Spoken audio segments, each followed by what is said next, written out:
이 아침에 하나님의 은혜가 저희 가운데 가득 임하기를 간절히 소망합니다.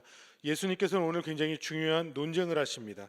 주제는 권위에 대한 것입니다. 과연 예수님의 권위는 무엇으로부터 왔느냐, 그의 권위가 정말로 중요하고 진실된 것이냐라는 논쟁입니다. 상황은 이렇습니다. 예수님께서 성전에 들어가시니 대제사장들과 백성의 장로들이 예수님의 권위에 대해서 질문을 합니다. 대제사장들과 백성들의 장로들, 이들은 사내들이한 회원이고, 이 사내들이한 회원들은 종교적인 문제뿐만이 아니라 유대 사회의 사회적이고 종교적이고 정치적인 모든 부분에 있어서 막강한 세력을 형성했던 그룹입니다.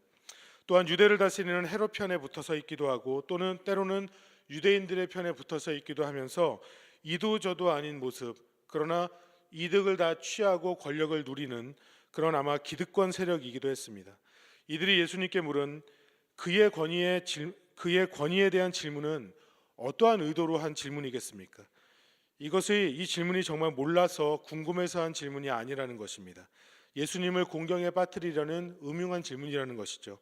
먼저 이들의 질문에 대해서 예수님께서 직접적으로 대답을 해주시는 것이 아니라, 내가 먼저 질문할 테니 내 질문에 대답을 하면 나도 너희들의 질문에 대답하겠다라고 말씀합니다. 예수님의 대화법은 참 독특합니다. 그리고 지혜롭습니다. 질문을 하는 이들에게 오히려 예수님께 공격적으로 질문을 하고 대항하려는 사람들에게 예수님께서 먼저 질문을 하시며, 질문을 하는 자들이 오히려 부끄럽게 되고 그들의 내면을 수치스럽게 만드는, 그들의 내면을 파고드는 그러한 질문입니다. 예수님의 질문은 요한의 세례가 하늘로부터 왔느냐 사람으로부터 왔느냐라는 질문을 예수님은 하십니다. 이 질문에 대해서 대제사장들과 백성들의 장로는 굉장히 당황하며 고민합니다. 만일 요한의 세례가 하늘로부터 온 것이라면 우리들이 그를 믿었어야 했는데 그렇지 않은 것에 대한 잘못이 드러나는 상황이고, 만일 사람으로부터 왔다라고 한다면 선지자로 그 세례 요한을 여기는 많은 백성들에게 분노를 사게 될 것이라는 것이 이들의 주장, 이들의 생각입니다. 그렇기 때문에 예수님께 모른다고 말하죠. 예수님은 나도 너희들에게 대답해 주지 않겠다. 이 장면에서 보면 예수님은 굉장히 당당합니다. 어제 본문에서 보면 어떠한 일이 벌어집니까? 예수님께서 어제 본문에서는 예루살렘에 들어가시는 겁니다. 그를 따르던 제자들과 무리들이 왕이 예루살렘 성에 들어오신다고 말하면서 호산나 호산나 다윗의 자손이여 찬송하리로다, 주의 이름으로 오시는 이여 가장 높은 곳에서 호산나, 이렇게 찬송을 합니다. 예수님은 이 장면을 보면 수많은 사람들에게 기대를 받고 있습니다. 8절 말씀에 보면 무리의 대다수가 그들의 겉옷을 벗어서 길에다 폈고, 다른 이들은 나뭇가지를 베어다가 길을 펴서 만들어서 그 왕의 길을 준비했습니다. 이 장면에서 보면 겉옷과 나뭇가지들이지만 이들은 나름대로, 지금 표현을 하면 헐리우드식의 레드카펫을 까는 것처럼 예수님이 갈 길을 멋지게 준비했다라는 것입니다. 그런데 대다수의 무리들과 제자들은 환호했지만 예루살렘에 있던 대제사장들과 백성들의 장로들, 서기관들, 이러한 종교 지도자들은 어떠한 감정이었겠습니까? 이거는 초긴장 상태가 되는 겁니다. 수많은 사람들이 그를 따라다니며 환호했고 그를 메시아이고 왕이라고 말하면서 확신하는 일들이 벌어졌기 때문에 그렇습니다. 다시 말하면 이들은 큰 위협감을 느꼈고, 그렇게 위협감을 주었던 예수 그리스도가 이제 예루살렘 성 안에 들어왔으니 이들의 마음에는 얼마나 불안함이 생겼겠습니까? 그런데 예수님께서 성전에 갔을 때 그 성전의 분위기와 전통과 문화를 존중하면서 이렇게 멋있게 쫙 그냥 지나다니시면서 그 상인들에게 참 수고 많으시네요, 이런 말을 하거나, 대제사장과 장로들을 만나면 참 여러분 여태까지 수고 많으셨습니다 이러면서 인사하고 이러면 좋을 것 같은데, 예수님께서는 성전에서 장사하는 자들의 상을 뒤집어 엎으시고 기도의 집을 강도의 소굴로 만들었다 하며 꾸짖으시고 예수님이 성전을 깨끗하게 하시는 겁니다. 성전에서 매매하는 일들은 대제사장들과 장로들이 알면서도 눈을 감아 주었던 일이었고, 이곳에서 벌어지는 매매하는 일들을 통하여서 부당한 수입을 거둬들이기도 하였습니다. 저는 이 장면에서 예수님의 비난의 대상은 상인들이 아니라 종교 지도자들이었다고 확신합니다. 왜 그러냐면 15절 말씀을 보면 예수님의 행동과 말에 대하여서 대제사장들과 서기관들 그리고 장로들이 굉장히 크게 분노했다는 것입니다. 왜냐하면 예수님의 말씀과 행동의 초점이 자신들을 겨냥하고 있다는 것을 이들이 알았기 때문입니다.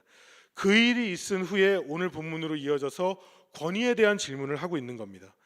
이들이 하는 질문의 그 내면에는 쉽게 말하면요, 이런 얘기예요. 감히 여기가 어디라고? 여기가 성전인데, 성전에서 가장 권위를 가지고 있는 우리들이 있는데 감히 우리를 무시하고 네 마음대로 할 수 있느냐? 너는 도대체 뭐 하는 사람이냐? 누구 허락받고 이 일을 하고 있느냐? 예수님께 이렇게 질문하고 있는 겁니다. 그러니까 이 사람들은 스스로 권위가 있는 자들이라고 자신들을 여기는 겁니다. 그런데 이 대제사장들과 장로들 그리고 서기관들, 종교 지도자들이 가지고 있다는 권위가 누구에게서 왔느냐라는 질문을 해보면 이것은 다릅니다.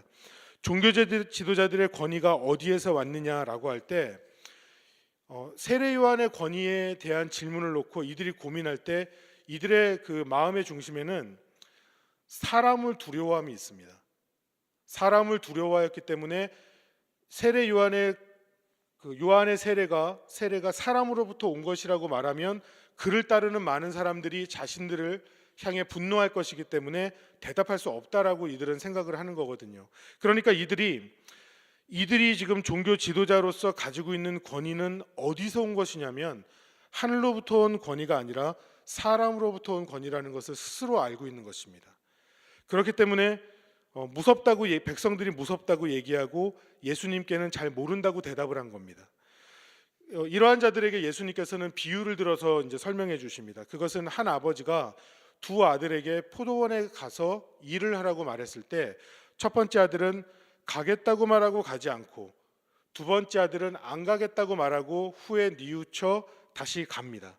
그리고 이들 중에 누가 아버지의 뜻대로 행한 자이겠느냐라는 것이 예수님의 질문입니다. 여러분, 누가 하나님의 뜻대로 행한 자입니까? 당연히 두 번째 아들이죠. 대제사장들과 장로들도 같은 대답을 했습니다. 그러나 예수님은 이 둘째 아들이 바로 세리들과 창녀와 같다라고 말합니다. 이들은 세례 요한이 전한 의의 도를 믿었으므로 하나님의 나라에 들어갈 것이지만 종교 지도자들은 들어가지 못한다는 것입니다. 이 지도자들은 첫 번째 아들, 갈 것이라고 말했지만 결국 가지 않은 아들들과 같다는 것입니다. 여러분, 이 세례 요한에 대한 질문을 예수님이 하시는데 세례 요한을 보면요, 세례 요한이 처음으로 그의 사역이 시작되었을 때 전한 메시지는 무엇입니까? 그것은 회개하라 천국이 가까웠느니라 라는 메시지를 전합니다. 그렇게 전한 이유는 곧 예수 그리스도가 오시기 때문에 세례 요한은 그렇게 전하였죠. 그러니까 철저히 자신을 높이는 것이 아니라 내 뒤에 오시는 이인 예수 그리스도를 전했다라는 것입니다. 그러면서 그가 고백하기를 자신은 그의 신을 들기에도 합당하지 않다. 나는 물로 세례를 주지만 그는 성령과 불로 세례를 줄 것이고 알곡은 곡간에 쭉정이는 꺼지지 않는 불로 태울 것이다 라고 말하면서 내 이후에 오시는 예수 그리스도가 심판할 것이다 라는 말씀을 합니다. 그렇다면 세례 요한의 메시지를 듣고 하나님의 나라에 들어가는 세리들과 창기들에게 세례 요한은 당연히 하늘로부터 왔다라는 것을 확실히 이해할 수 있는 것입니다. 그렇다면 세례 요한보다 더 크신 이인, 세례 요한의 입술을 통하여서 고백된 더 크신 이인 예수 그리스도, 그의 권위는 어디로부터 온 것이냐라는 것이 예수님이 이 비유를 들어서 이 질문을 하면서 전달하고 있는 메시지가 된다라는 것입니다. 예수 그리스도의 그 권위는 하나님 아버지로부터 왔다라는 것을 예수님은 당당하게 전하고 있는 것이죠. 사랑하는 여러분, 권위라는 것이 무엇입니까? 예수님의 권위는 무엇이고 그 권위로 어떤 말씀과 일을 예수님을 하셨습니까? 세상에도 권위를 중요하게 여깁니다.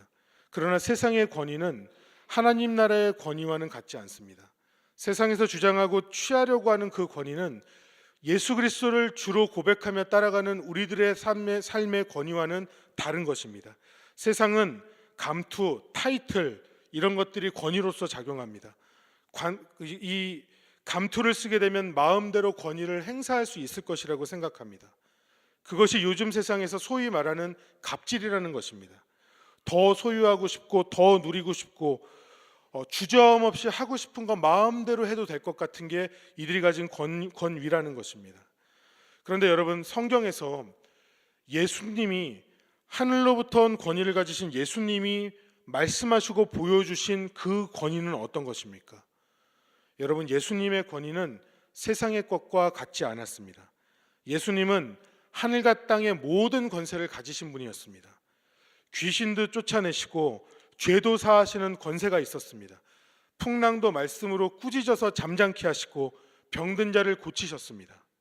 그런데 예수님께서는 세리와 창기들에게 먼저 다가가시며 그들의 친구가 되어주셨고 그들에게 복음을 전해주셨고 그들을 불쌍히 여겨주셨습니다. 예수님은 그 권세를 자신이 편하고자 할 때, 원하는 것을 얻고자 할 때 사용했던 것이 아닙니다. 예수님은 자랑하지 않으셨고 호화롭게 누리지 않았습니다. 특권의식에 사로잡히지 않았습니다. 오히려 그 섬김을 받기에 합당한 권위의 자리에서 내려오셔서 예수님은 섬기는 자가 되셨고 희생하셨고 죽으셨습니다. 말씀과 그의 삶을 통하여서 복음을 온전히 전하셨고 예수님은 그 하늘의 권위로 죽어있는 영혼을 살리시는, 예수님은 그렇게 생명사역을 하셨습니다. 저는 우리들이 이 땅을 살아가면서 예수님을 보다 더 깊이 바라볼 수 있기를 원하고 그의 삶을 보다 더 따라갈 수 있기를 원합니다. 사랑하는 여러분, 우리에게도 권위라는 것이 주어졌습니다.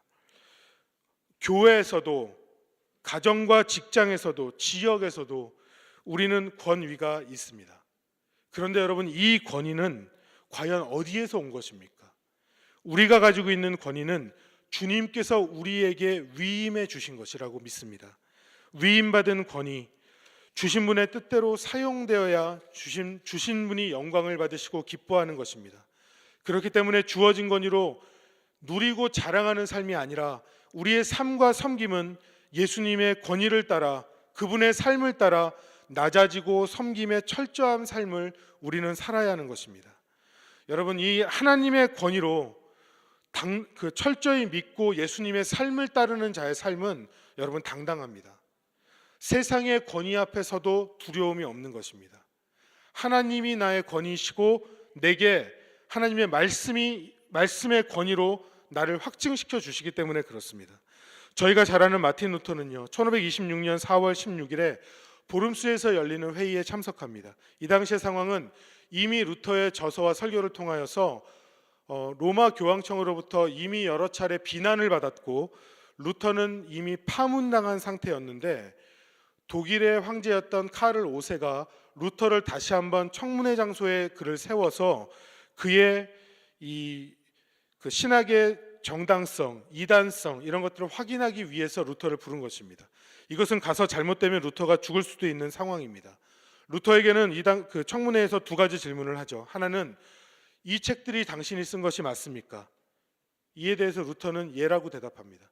두 번째 질문은 이 책들에 있는 내용을 무효화하고 철회할 수 있겠습니까? 루터는 이에 대해서 하루만 생각할 시간을 달라고 합니다. 그리고 다음 날 루터는 황제 앞에 나와서 이렇게 대답합니다. 성경의 증거와 명백한 이성에 비추어 나의 유죄가 증명되지 않는 이상 나는 교황들과 교회 회의의 권위를 인정하지 않겠습니다. 사실 이 둘은 오류를 범하여 왔고 또한 엇갈린 주장을 펴왔습니다. 내 양심은 하나님의 말씀에 사로잡혀 있습니다. 나는 아무것도 철회할 수 없고 또 그럴 생각도 없습니다. 왜냐하면 양심에 반해서 행동하는 것은 안전하지 못할 뿐만 아니라 현명한 일도 아니기 때문입니다. 하나님이여 이 몸을 도우소서. 이때 했던 루터의 유명한 말이 Here I stand, I cannot do otherwise. 나는 여기 서 있습니다. 그러나 내가 살기 위해서 할 수 있는 아무것도 없습니다. 여러분 한번 이 장면을 생각해 보시기 바랍니다. 루터는 이미 파문당하였고요. 황제 앞에서 철회를 강요당하고 있습니다. 황제는 지금 이 순간 이 장면 속에서 루터 앞에 있는 세상의 가장 큰 권위자입니다. 그의 말 한마디에 루터의 목이 달아날 수 있는 상황입니다. 그런데 루터는 교황들과 교회 회의의 권위를 인정하지 않겠다라고 이 자리에서 말을 합니다. 왜냐하면 하나님의 말씀에 사로잡혀 있기 때문에, 더 정확히 말하면 하나님의 말씀이 이들이 하고 있는 모든 것들과 주장들과 이들이 만들어 놓은 것들이 잘못되었다라는 것을 말씀해 주기 때문에 아무리 세상의 모든 권위를 다 가진다고 할지라도 하나님의 말씀에 반대되어 있다면, 잘못되어 있다면 그것은 잘못임을 알고 확신했다라는 것이 바로 루터의 고백입니다. 여러분, 왜 그렇습니까? 하나님의 말씀, 성경이 세상의 그 어떤 권위보다 위에 있습니다. 하나님의 권위에 복종하는 순간, 하나님의 말씀에 복종하는 순간, 하나님만을 최고로 알고 그의 말씀이 최상 최고의 권위로 아는 순간 우리는 세상의 권위를 두려워하며 그 앞에 굴복하거나 그 앞에 우리들이 불안해하거나 어려워하지 않을 수 있다는 것입니다. 그 이유는 하나님이 최상의 권위이기 때문에 당당할 수 있다는 것입니다. 말씀을 정리합니다. 사랑하는 여러분, 모두 주 예수 그리스도의 권위를 따르고 확신하고 의지하며 그의 삶을 담대함으로 따라갈 수 있기를 간절히 소망합니다. 주의 권위를 인정하는 자는 당당합니다. 또한 주님의 말씀이 최고의 권위임을 알고 최상의 권위로 따르는 자의 삶은 혼란하지도 않고 당황하지도 않습니다. 우리의 삶의 기준이 말씀이기 때문에 그렇습니다. 이 말씀이 하나님의 말씀이고 이 말씀을 그대로 따라 살 때 하나님이 기뻐하시고 우리의 삶을 통하여 영광을 받으시기 때문에 그렇습니다. 사랑하는 여러분, 우리의 모든 삶이 그리스도 예수의 권세 아래 더욱더 믿음이 성숙되어져 가는, 그렇게 하나님의 영광을 드러내는 저와 여러분의 삶이 되기를 우리 주 예수님의 이름으로 간절히 축원합니다.